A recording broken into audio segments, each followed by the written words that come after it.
All right, we're back here for part two of the interview with Zach. Got a fresh drink ready to rock and roll for part two. This is going to be a little bit more in depth about. What's your name again? I'm Dad Bod Try Dude. I'm gonna follow you. So back here with part two, and this is going to be much more in depth into the training and basically what you did for the training with some specifics. So you make the decision to do Ironman Lake Placid. Before you get to Ironman Lake Placid, did you just go into the training without having any base, or did you do some base building knowing that you're going to be doing this leading up to it? Yep. So I did some base building as far as the year prior I did the 70.3, and then in September, the end of September, beginning of October, I did Wine Glass Marathon. My run time was pretty good. I was overall happy with it.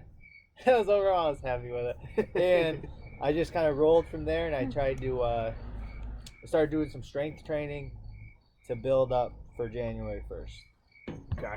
So, I mean, overall, you'd say that you were in training for about how long? Probably 8 months of cardio, full cardio, 7 months, but I started weight training 8 months, December 1st. So 8 months fully immersed in the training. Yeah. Yeah. Okay. I mean, for me, it was a full 7 months. With a But little the bit 8 months, the first month was just less cardio. It was like hour workouts of strength training, so Right. to get ready for Yeah, absolutely. And we're going to get into the strength training and everything else in just a minute, which is pretty interesting stuff. And for me, it was 7 months of training with kind of an extra month of having to build for something for work that was kind of unexpected. My goal was to pretty much try to rest and recover and let my body heal up and then jump into it for 7 months. I ended up in training for about 8 months plus. And I was happy when it was done for sure. Yep. So you kind of took a little bit of a different approach. You went all in on this Ironman training when you did it. You got a hold of me and asked if I would kind of help you put some training programs together, and we'll get to that too. But the other thing you did is you reached out to Chris Sargent at 3S Training, and you really did a lot of interesting and unique things with Chris. It wasn't just strength training; it was a lot of other things that you went through with Chris, and he really went really in depth and really personal with everything that you did. You kind of want to break that down for me a little bit? Yeah. So I always kind of think like you want to become, whether you're at work or an athlete, you want to be the complete, whatever you do at your job. If you're a teacher, the complete teacher. You want to be able to talk to people. You ought to be able to write. So as far as an athlete goes, I want to become the complete athlete. So I wanted to bring an endurance aspect. I wanted to bring a strength aspect. So I reached out to Chris Sargent, a lot like Connor, very sincere, cares about maximizing my potential. And that's what I'm going to look for when I look for somebody that wants to train me, if they are really sincere and thoughtful and want to maximize my abilities. So I reached out to Chris. Chris had some interesting philosophies as far as strength goes.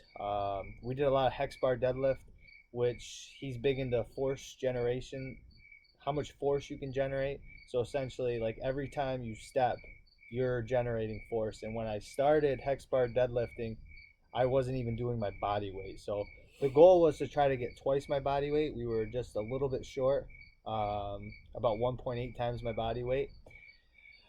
So then we did a lot of back exercises for the swim. So I did a ton of pull-ups, a lot of rows, and then he started bringing like the food aspect into it, and did a couple of different diets to try to get my body to maximize burning both carbohydrates and fat. And so I did the keto a little bit, and I did think there is some advantages to doing the keto. I did some nasal breathing. Nasal breathing was crazy. I definitely believe in nasal breathing when you work out. The idea is like you're training low, you're getting deeper air in your lungs, as opposed to if you're breathing, you're not really using your full lung capacity. So if you nasal breathe, you're getting deeper air, and it's kind of mimicking high altitude training. unfortunately, in the springtime, I get really bad seasonal allergies, so I couldn't even like breathe through my nose. So I thought it was gonna be easier once the winter like lifted, but it was worse. But yeah, Chris brought in some, the food, brought in food, the way I breathe, strength training, and yeah. Oh, swim strokes he talked about too. He was talked about people that have been really successful in the swim and the Ironman, and worked on getting me to breathe both sides. And yeah, he's this is the whole endurance thing is new to him, so this was like all like trial and error with him. So Yeah, it's the cool thing about Chris. So Chris is not a triathlete, right? not at all. No, I think that I watched one of the Instagram videos with you, and he describes himself, I think, as like a hippie meathead or a meathead hippie or something like that. Yeah, he's got this weird cross. Like he likes all this hippie food, but at the end of the day, so triathlon was completely new to him. This endurance aspect was new to him. So when you went to him and said, "Hey, listen, I'm thinking about doing Ironman. I'm looking for some guidance," what was he thinking? He reached out to me and told me about this book, Endure. And I started, Good book. yeah, good book. So I started reading the book Endure, and then I was like, I saw what he did with Cale Sargent. Cale Sargent he transformed him athletically, and I was like, okay, he's gotta be like really into what he's doing, and obviously reading a lot of stuff about training. So I was like, so I reached out to him, asked him if he had any interest in, tag team in the training with you. And he was like, "Let me think about it." He slept on it for a night. He slept on it for a night, and then he was on board with it. And I'm grateful for both you and Chris. And I think he has the itch to do an Ironman now. It's crazy. So next year, I think he's gonna do. The hope is, if everybody says it's okay, is to do Ironman 70.3 Virginia. Nice. So. I like it. So, yeah, that's pretty cool that you kind of reached out and looked for that strength avenue, and looking into some breathing and the whole diet aspect of everything, because you can't just jump into doing an Ironman and think that it's going to happen. I mean, we talked about it in part one. Like, it doesn't just happen overnight. There's so many different parts to it. And we'll talk about that a little bit more as we progress through the training stuff. So you did Ironman Syracuse 70.3. And you did Wine Glass Marathon, and you did Ironman Lake Placid.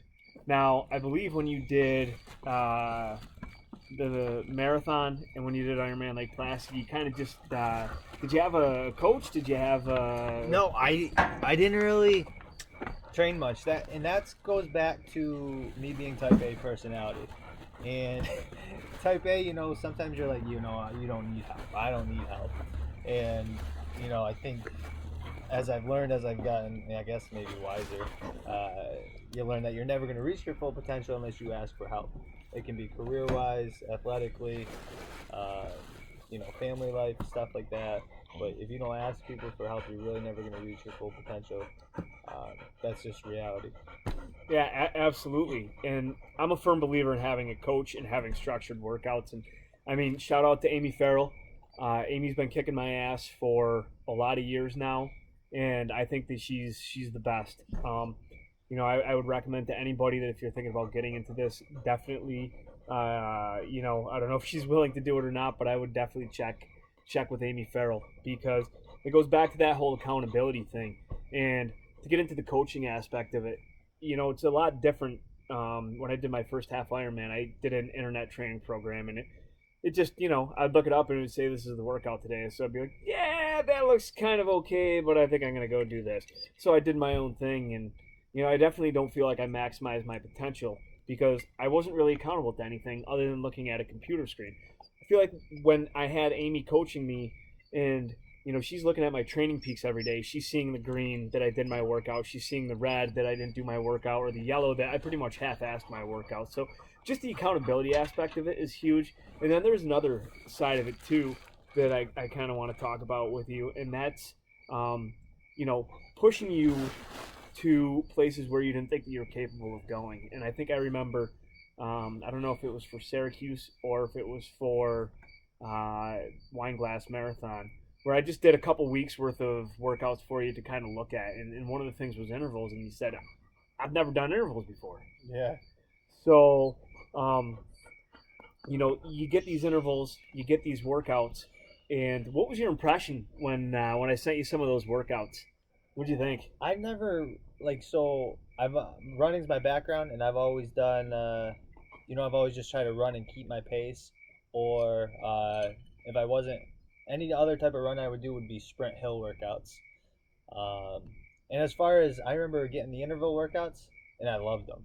Like when I had to do I had to run 6-minute pace for a quarter of a mile, and then just 0.25 for just relaxing. But it was hard for me just to relax though. Absolutely. Because the point of the workout is to get your heart rate to spike and then come back down. Not like you want it to come back down. You don't want to keep it at